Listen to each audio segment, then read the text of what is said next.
Good evening everyone. देखिए क्या आज आपका है यहाँ पर 6 सितंबर और जो है 6 सितंबर का आपका तीनों शिफ्टों का जो एग्ज़ाम है एसएससी एमटीएस का वो हो चुका है समाप्त। तो इंग्लिश का क्वेश्चन है, जैसा कि आप सभी लोगों को पता है कि ज़्यादा नहीं मिल पाता है और ऑलरेडी पीडीएफ बनाने में काफ़ी इशू आ रहा था। काफ़ी देर से मैं परेशान था, पीडीएफ कन्वर्ट नहीं हो पा रहा था।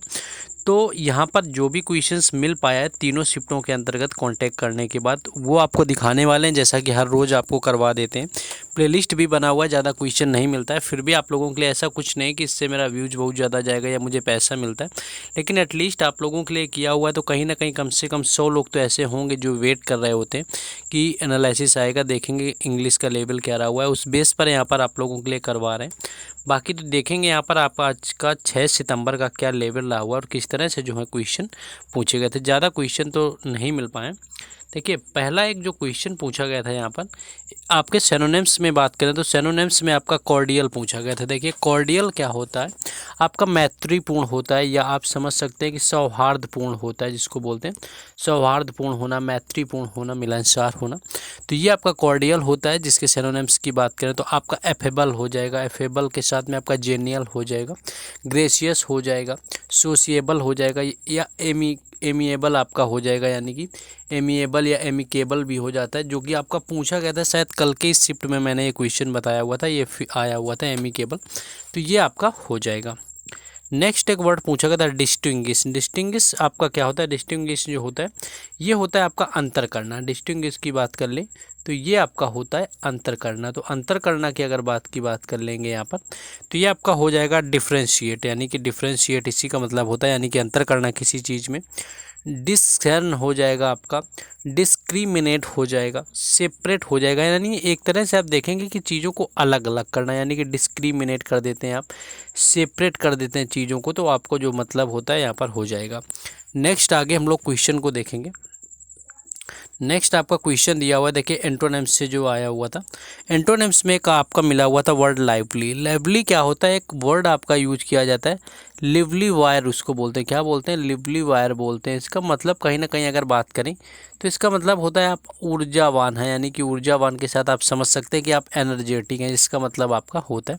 तो इसके अगर बात करें एंटोनिम्स की तो आपका स्लगिश हो जाएगा, डल हो जाएगा। देखिए जो स्लगिश होता है या डल होता है इसका मतलब आप समझेंगे तो इसका मतलब होता है आलसी, या आपका नीरस होना या बिल्कुल आलस से भरा हुआ इंसान होना। तो यहाँ पर आपका मतलब हो जाता है। नेक्स्ट एक जो वर्ड पूछा जाता है कि आपका पीरियोडिक पूछा जाता है। पीरियोडिक क्या होता है आपका, आप देखिए आपने अगर देखा होगा तो आप पीरियोडिक मोशन आपने ज़रूर पढ़ रखा होगा। पीरियोडिक मोशन की बात करें तो वो आपका होता है आवर्त गति, उसके उसी से आपका रिलेटेड है पीरियोडिक। इसकी बात करें आवर्ती होता है, इसका भी आपका पूछा गया था यहाँ पर एंटोनिम्स। तो इसका मतलब देखिए कांस्टेंट इसका एंटोनिम्स हो जाएगा। कांस्टेंट क्या होता है, कोई चीज़ स्थिर होना यानी कि पीरियोडिक ना होना, या इंटरफ्रीक्वेंट होना, अनयूजुअल होना, कॉन्टिन्यूअल होना, यानी कि आपका कॉन्टिन्यूअल होता है। तो ये जो है आपके पीरियोडिक से रिलेटेड जो एंटोनिम्स हो जाएगा।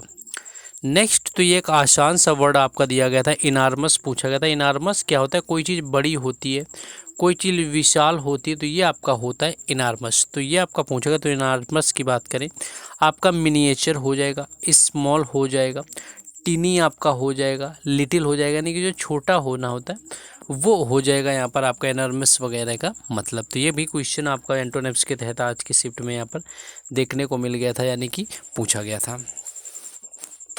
नेक्स्ट एक क्वेश्चन पूछा गया था एनॉय पूछा गया था। देखिए एनॉय की बात करें तो ये क्या होता है आपका तंग करना होता है, यानी किसी को आप एनॉय करते हैं। जिसकी बात करें आपका एस्यूज हो जाता है, काम हो जाता है, कंफर्ट हो जाता है, कंसोल होता है। ये सारे क्या हैं कि एंटोनिम्स हो जाते हैं एनॉय से रिलेटेड। नेक्स्ट आगे ईडियम एंड फ्रेजेज में पहुंचेंगे। देखिए ईडियम एंड फ्रेजेज क्या होता है कि ये ज़्यादा पूछे जा रहे हैं, इनकी काफ़ी भर भर के बारिश हो रही है, हर शिफ्ट में 3 से 4 देखने को मिल रहे हैं।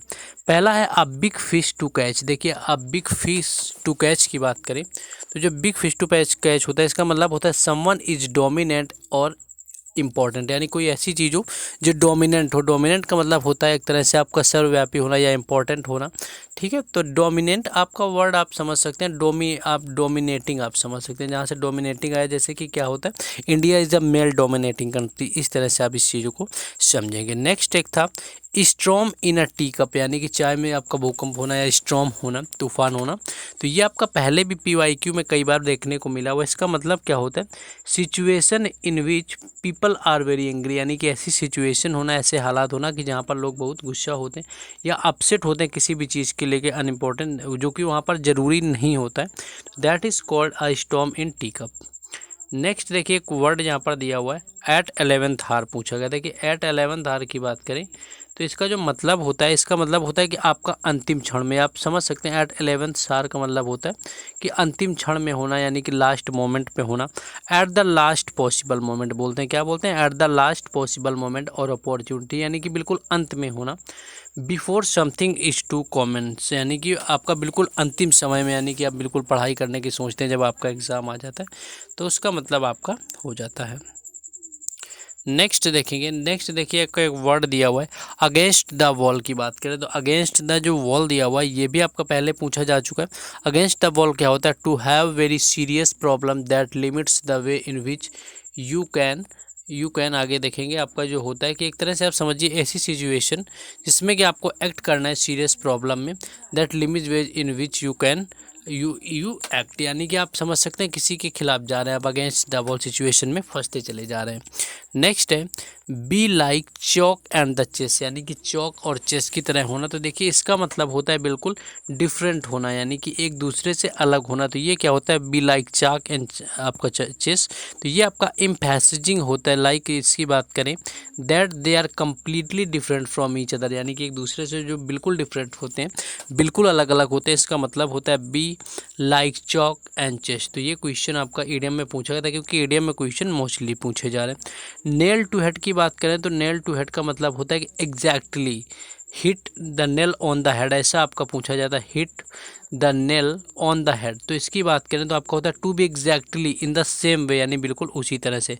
टू डू और से, यानी कि बिल्कुल कहना, दैट इज़ एग्जैक्टली राइट, यानी कि जिस तरह से आपका सही हो बिल्कुल पूरी तरह से उसी तरह से कहना आपका इसका मतलब हो जाएगा। नेक्स्ट आपका है हॉर्स माउथ। देखिए हॉर्स माउथ क्या होता है, you hear it from the someone who knows that is definitely true, यानी कि किसी से आप सुनते हैं जो पूरी तरह से सत्य होता है, वो आपका कहलाता है हॉर्स माउथ, यानी कि that is definitely true. Next आगे देखेंगे, नेक्स्ट देखिए वन वर्ड में जो क्वेश्चन पूछा गया था, वन वर्ड की बात करें तो वन वर्ड में आपका एक पूछा गया था कि वन हु लव्स बुक, ये कल का भी आपका पूछा गया था, आज की शिफ्ट में भी देखने को मिला। इसका मतलब होता है बिब्लियोफाइल। और आपका एक पूछा गया था स्टडी ऑफ रिलीजन, जिसका मतलब होता है थियोलॉजी, तो थियोलॉजी भी इसका राइट आंसर हो जाएगा। नेक्स्ट आगे जाएंगे जब, नेक्स्ट आपका स्पेलिंग एरर में एक आपका इनकॉम्पिटेंट का देखने को मिला और एक आपका इन्फॉर्मेटिव का। तो इस तरह से कुछ क्वेश्चन आए हुए थे। बाकी जो थर्ड शिफ्ट का पैसेज था वो पॉपुलेशन के ऊपर दिया हुआ था। तो जिन लोगों का एग्ज़ाम था वो और भी क्वेश्चन कमेंट कर सकते हैं। इतने ही क्वेश्चन आपके 6 सितंबर में मिल पाए थे, वो आप लोगों को करवा दिए। बस आप लोग थोड़ा सपोर्टिव रहिए, लाइक शेयर वगैरह कर दीजिए। कि जो आपको मान लीजिए शेयर नहीं करते हैं तो लाइक तो आप ज़रूर किया करिए, कमेंट कर सकते हैं। चलिए मिलते हैं कल फिर फर्स्ट शिफ्ट में। Thank you.